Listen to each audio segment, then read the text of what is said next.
The leaves are falling down through the crisp September air. So grab your favorite morning roast and tune into the absolute best program around, the Capitol Hoop Caucus.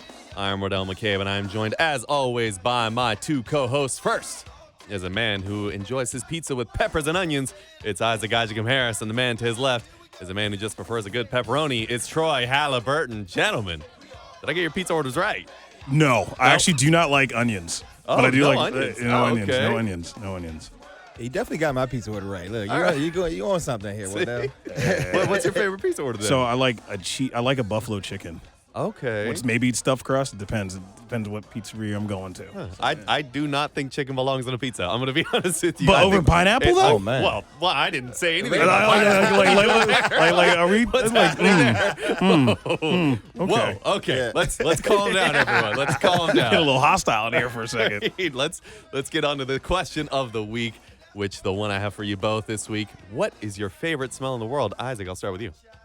Lavender. Lavender. Okay, Troy.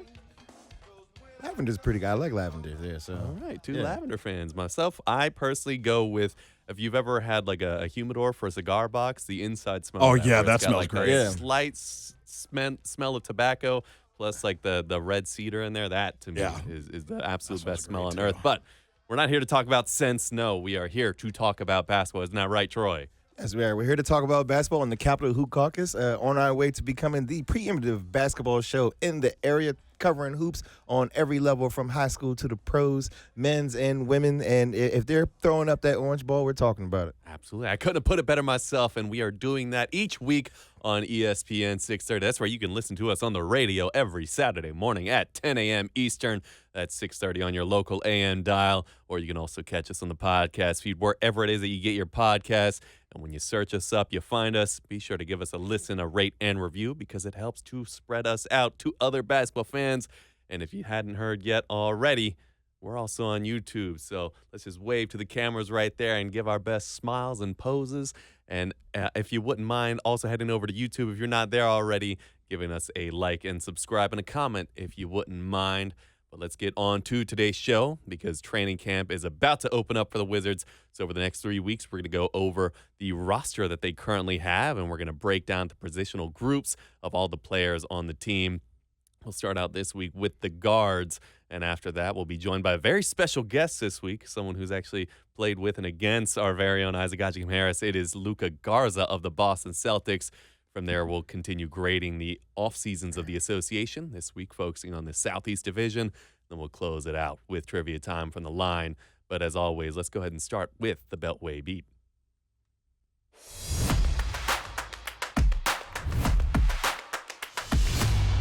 We're going to focus mostly on the Wizards this week. As I said, their training camp opens in just a little bit, to be specific, September 29th. So we wanted to take some time to review the Wizards' current roster. And we're really going to be focusing on forecasting each player's outlook, their expectations for the upcoming season, and we're doing so by a positional group. As I said earlier, this week we're going to focus on the guards. Next week will be the wings, and the week after that we'll close things out with the bigs. So let's start first with one of the DMV's very own, Bub Carrington. Isaac, I'll let you start out here. What have you thought of the offseason of Bub, and what are your expectations for him going into the season? My offseason thoughts for him from watching him at Summer League, Bub is going to have, I feel like we're going to have a rookie year part 2. We had rookie year part A just to see him feel in the league. Now it's rookie year part 2, so part B is, can he play point guard in this league? The Wizards have made it known, not intentionally or just verbally, but just based off the actions, that Bub possibly will become the new starting point guard, or possibly a future point guard for this team. And I think that's the expectation of him experiencing. It looked a little shaky at Summer League, but that doesn't mean that he hasn't been working on his vision. He hasn't been getting in the gym. So that's what I'm kind of expecting here, is just another learning curve.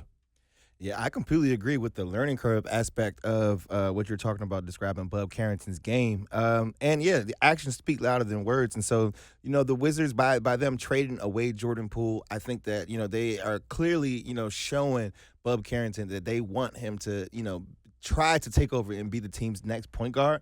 And so I think when you look at what he did this in Summer League, I think that he's off to a rocky start with if they're looking for him to take the reins as the floor general for this team. And so, I'm very much looking forward to seeing him, kind of assert himself as the lead ball handler. And, I want him to just be more aggressive on the offensive end, not only looking for his own shot, but, trying to create shots for others. And, I think that he'll be able to learn a lot from CJ McCollum, who we're going to talk about here in a second.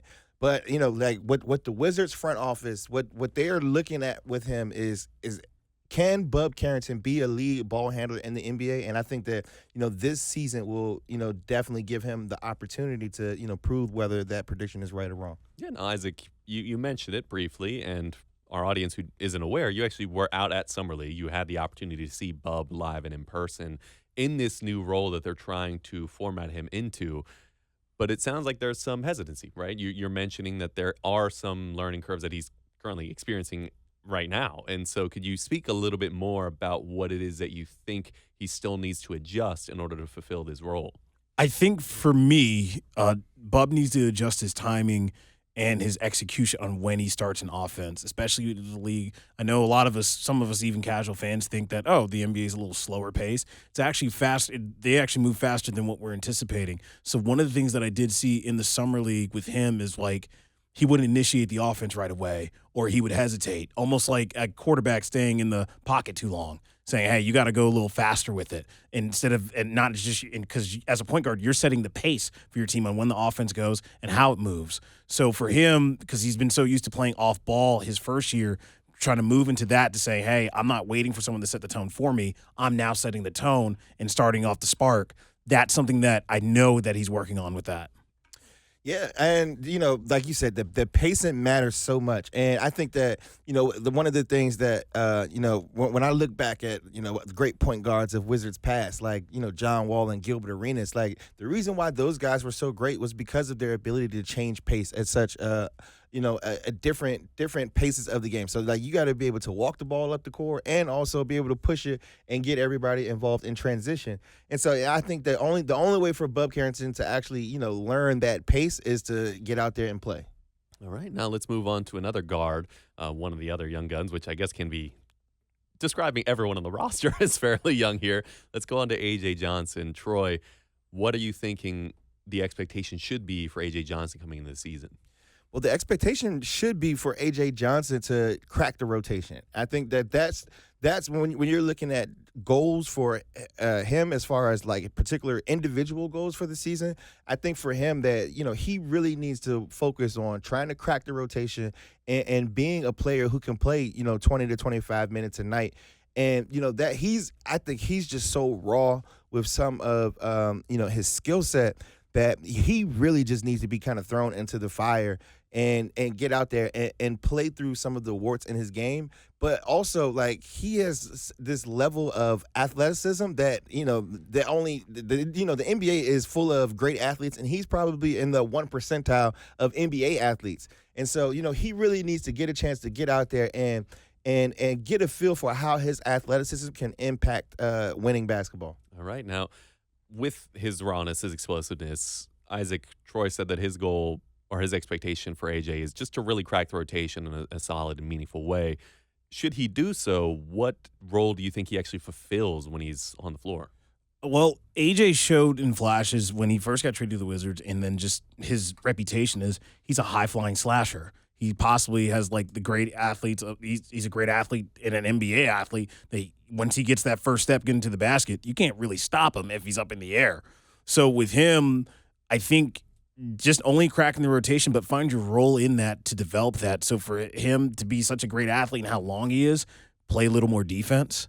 And also show that, I can stop on the dime and take a mid-range. Maybe. They may not instruct him to based off analytics. But if he can show that he can develop some type of jump shot, whether it's mid-range or three, and play defensively with that athleticism that he has, he can crack a roll coming off the bench. All right. Now, it's interesting we started with these two players. I did so with a specific reason in mind because if you all were listening to the show a few months ago, our very own Troy broke news of some offseason workouts that the team was actually conducting. And some regulars that were apparently a part of that were both A.J. Johnson and Bub Carrington. And I think it speaks to a larger need that this team has, right? We know that there are some vets, the aforementioned and briefly mentioned C.J. McCollum. So we do know that there will be some veteran leadership, but this young core also needs some leaders to step up and stand out. Troy, do you think that these two players, either of them, given the work that they put in this summer, still being in D.C., do you think that one of these two should be expected to fulfill that role? Yeah, definitely. I think that the Wizards are expecting Bub Carrington to be the one to fill that role. I think that when you look at how they've constructed this roster, they've put him in the best possible position to go out there and earn this starting point guard job. And so it's really up to him to kind of fulfill his obligation, which is to go out there and play well. All right, and one of the people he's going to be learning from, as I said, is C.J. McCollum. So let's talk about him really quickly. Isaac, this is a vet who, the circumstances through which he was brought here was in exchange for Jordan Poole, someone who, was putting up a lot of shots here, and I don't really know that he meshed well with the timeline. And I don't think that McCollum necessarily does either, given his age, but I do feel that he may be a little bit more amenable to the timeline that the Wizards are working with. What do you think his expectations are going to be for this season? His expectations for at least for how long he does stay with the Wizards, because like you mentioned, his timeline does not exactly line up. And in my opinion, I don't think he's that old of a vet to really thinking, yes, I'm ready to take on the coaching role. So with CJ, I think is to be the vet for the time, is to be a placeholder vet, kind of give Bub and all the young guards a different aspect or a different perspective than what Jordan Poole gave. That's his expectation. Obviously, he's going to possibly put up the same type of numbers, but I don't expect him. It's more of a stopgap situation. Yeah, with the C.J. McCollum situation, it's very peculiar because, yes, they want him to be a good vet to the young players and, kind of show them the ropes of what the NBA is like and how to be a professional. But on this other side of that coin is they need him to come out there and show that he can still play basketball and, get his trade value up. Like, let's be very upfront and honest about what his role is going to be on this team. He needs to come out here and have a hot start to the season so that they can, attribute some type of value to him so they can flip him in and bring in another asset. Like this guy, he's on an expiring contract. He's coming to DC. Like I'm pretty sure like he's definitely renting. He probably rented a furnished apartment. There's no need to hit a real estate agent because he's not going to be here for long. So, I think that what he needs to do is to rehab his value and while also trying to be a leader by example of showing the younger point guards or the younger guards on this roster how to be a professional. So but the biggest thing is for him to come out there and show that he can still score the basketball. Oh, for sure. And I think it's where it is interesting, the timeline for the Wizards. It's what's so peculiar about it is they brought in a lot of vets this offseason, and we'll talk a little bit more about that, of like who were the players that came in and then also immediately left right after. But they are getting a lot of guys who aren't like the end of the line vets. They, as Isaac, you said, they're not the vets who are like coach ready vets. These are guys who are like in their early 30s still. And so they still have a lot of basketball ahead of them. And CJ, I imagine, is probably one who is hoping that he has a lot of meaningful basketball ahead of him shortly. And so, I think it's probably in everyone's best interest, his especially, that if he wants to be on a playoff contending team, you got to come out swinging, and that's helpful for the team because it allows them to watch someone in real time play the way that he does and who carries himself the way he does. That can still be very valuable for the young team, but his ultimate goal is to try to increase his value for the franchise and for himself, so that way he can go on to other pastures. But let's move on to another player who was brought in this offseason, Dillon Jones, brought in from Oklahoma City. Troy, what's your expectations for Jones this offseason? Yeah, but my expectations for Jones is to come in and shoot the basketball. Like, I think for him, he has to show that not only can he, be a movement shooter in the NBA, that, he has positional value where he can go out there and defend at his position. And, his one NBA elite skill set is going to be shooting the basketball. And if he can show that, he can do that on an NBA level, then I think that he can put himself in a position to, earn himself a job. I have to ultimately agree with that. Dillon, obviously, his year with OKC wasn't, extravagant other than winning the title as far as his personal achievement, because he didn't get a lot of playing time, he didn't get a lot of minutes. He was the young guy at the end of the bench, like, all right, you're here. But now you have an opportunity to actually show that's like, oh, this is why OKC drafted me. This is why I'm in the league. This is the perfect opportunity, and he's right along that timeline, and they need a shooter. So in training camp, show that you can shoot. That's the biggest thing for him, is show that you can shoot and show why you deserve like a coveted roster spot on this very young team. Yeah, I mean, he's one of these players who are not really associated as the main core for the Wizards, right? And so the expectation is that he's going to be fighting for every single minute he can. You know, he's just trying to make an NBA roster. And so he can certainly be one of the more exciting ones to follow in training camp. Another player who they've recently brought in, Alondes Williams from the G League, another player that Isaac was actually able to see in person. Having had that experience of watching him and witnessing him in person live, what do you expect for Williams in this season?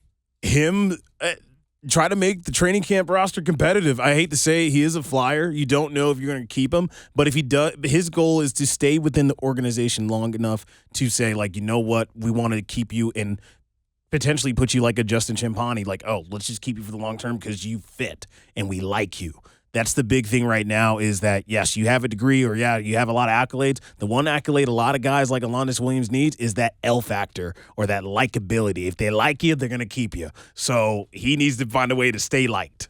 Yeah, I think it's the opposite of likability for him. I think he needs to go and get under everybody's skin. He needs that dog factor. Like, he needs to go out there and he needs to have like veterans like CJ McCollum going to them like, yo, this dude, he's crazy. He's crazy. Like, you know what I'm saying? And I think he can. That's where it comes from being likable. Exactly. Look, but yeah, you got to be unlikable to some of these players on the Wizards in training camp. Like, he's got to be, just under their jersey, like in their personal space. Like, if he wants to make this roster, he's got to just show how much of a dog he really is. And so, with that comes a sense of unlikability, from opposing players. So, like, that's what I think that he should be focusing on for this season. Yeah, I'm in agreement, Sarah. I think that his role right now should be to try to push the remaining team as much as he physically can, because we were talking about A.J. Johnson being an athlete, but Alondes Williams, also incredibly athletic. I mean, for an NBA player, very athletic. And so I think that that's going to be the niche that he can carve out for himself, which is something that you see to be true for a lot of G League guys. He is kind of a mainstay for the G League. And so if he wants to have that spot in the NBA, then pushing people as hard as he possibly can would be the way to do it.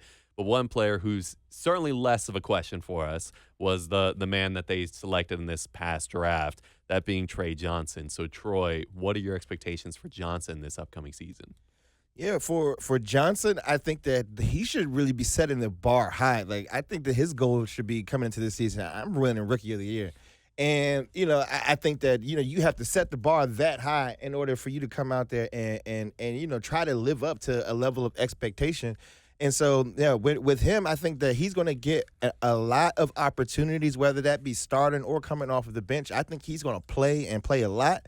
And so, like, I think that he's got to really work on, just coming out there and showing that, his scoring ability can translate from, playing in the SEC last year to now playing against fully grown men in the NBA. And, I think that there's an opportunity in front of him to go out there and be one of the best rookies in the NBA this year. And, the Wizards, they are very much intent on playing their young players. So he's going to have plenty of opportunities to go out there and prove what he can do. I'm with you on that one. Watching Trey Johnson and then just hearing the high praise about him on who he is, it's Rookie of the Year or bust for him. He needs to win Rookie of the Year. He's possibly the favorite to win Rookie of the Year outside of Cooper Flagg. I know they're going to give him, he's the media darling, but let's be honest, if we're looking at rookie stats, guess who's going to get most of the minutes in the jump is Trey. And this organization needs a Rookie of the Year because they didn't get one in the WNBA, and they haven't got one in the G League. So third time's the charm here. So Trey, that is the mentality that he's coming, and he definitely showed that he has the potential to get that. And I wouldn't be surprised if he has a lot of voting members saying, yeah, we're prepared to give him the vote. Yeah, I mean, not just for the league. I think for this franchise as a whole, you look at the core roster going forward, and I define that as the 23 and unders on the team. They are missing that guy, the guy that you can view and look at as, in consensus, say that's the go-to guy. And I'm expecting him to fill that void. I think that he's capable of doing it. And, I know that as we mentioned earlier, CJ McCollum will still be on the team. So I think for the franchise on the outside perspective, it will be CJ will probably be the go-to scorer to start out. But eventually, the goal will probably be to have Trey fill that void. But all right, we talked a little bit more about the guards. As I said, we're going to carry this conversation over the next coming weeks. But it's time for us to go to break really quick. The next time you hear us, we'll be joined by Luca Garza. This is the Capitol Hoop Caucus on ESPN 630 and the ESPN 630 app.